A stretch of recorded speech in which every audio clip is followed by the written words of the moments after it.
Как уберечь сад от ранневесенних заморозков? Очень просто. Нужно его на ночь обкурить. Обкурить чем? Дымом. Как это сделать? Нужны тюки соломы, ведро с водой и такой баллончик с газом. Поджигаем тюки. Если разгорелся, подливаем водой. Вот так.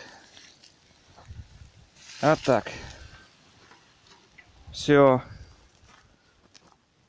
И спокойно они себе дымят.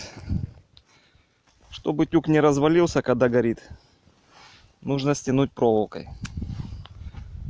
Вот такой простой рецепт. И будете вы всегда с урожаем.